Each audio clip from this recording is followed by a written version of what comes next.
ಈಗ ನಿಮ್ಮ ಹತ್ರ ಏನೆಲ್ಲ ಅಪರ್ಚುನಿಟಿಗಳಿದಾವೆ, ಹಾಗೆ ಅವ್ರು ಕಲ್ತ ಮೇಲೆ ಯಾವ ರೀತಿ ಬಿಸ್ನೆಸ್ ನ ಮಾಡ್ಬೋದು ಸರ್? ಕರೆಕ್ಟ್. ಸೊ ನಮ್ಮಲ್ಲಿ 5 ಗೋಲ್ಡನ್ ಆಪರ್ಚುನಿಟಿ ಇದೆ. ಫಸ್ಟ್ ನಿಮ್ಗೆ ಜಾಬ್ ಪ್ಲೇಸ್ಮೆಂಟ್ಗೆ ಪ್ಲಾನ್ ಮಾಡ್ತೀವಿ. ಓಕೆ. ಸೆಕೆಂಡ್ ನಿಮ್ಗೆ ಮಂತ್ಲಿ ವರ್ಕ್ ಮಾಡೋದು ಅಂತಂದ್ರೆ ನೀವು ಫ್ರೀಲಾನ್ಸಿಂಗ್ ವರ್ಕ್ ಮಾಡ್ಬೋದು. ಸೆಕೆಂಡ್ ಆಪ್ಷನ್ 1 ವೀಕ್ ವರ್ಕ್ ಮಾಡ್ಬೋದು, ಮತ್ತೆ 3 ವೀಕ್ ಬೇರೆ ವರ್ಕ್ ಮಾಡ್ಬೋದು. ಆ ಥರನೂ ಆಪ್ಷನ್ ಇದೆ. ಓಕೆ. ಥರ್ಡ್ ಆಪ್ಷನ್, ನಿಮ್ಮ ಒಂದು ಕಮ್ಯುನಿಕೇಶನ್ ಸ್ಕಿಲ್ ಚೆನ್ನಾಗಿದೆ, ಟೈಮ್ ಮ್ಯಾನೇಜ್ಮೆಂಟ್ ಚೆನ್ನಾಗಿದೆ, ನಾವು ಹೇಳೋದನ್ನ ಕ್ಲೀನಾಗಿ ಮಾಡ್ತಿದ್ದೀರಾ, ಎಕ್ಸಿಕ್ಯೂಟ್ ಮಾಡ್ತಿದ್ದೀರಾ ಅಂದ್ರೆ ವರ್ಕ್ ವಿತ್ ಅಸ್, ನಮ್ಮ ಜೊತೆನೂ ವರ್ಕ್ ಮಾಡ್ಬೋದು. ಈ 3 ಎಕ್ಸ್ಪೀರಿಯನ್ಸ್ ಆದ್ಮೇಲೆ ನಿಮ್ಗೆ ಏನಾದ್ರೂ ಓನ್ ಆಗಿ ಮಾಡಬೇಕು ಅಂತ ಅನ್ಸುತ್ತೆ, ನೀವು B A your own boss, ನೀವೇ ಹೊಸ ಕಂಪನಿನ ಸ್ಟಾರ್ಟ್ ಮಾಡ್ಬೋದು.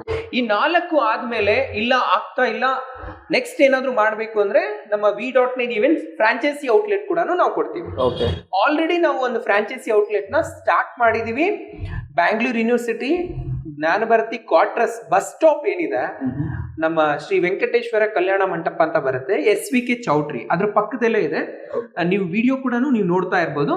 ಇಲ್ಲಿ ಫ್ರಾಂಚೈಸಿ ಔಟ್ಲೆಟ್ ಇದೆ. ಓಕೆ.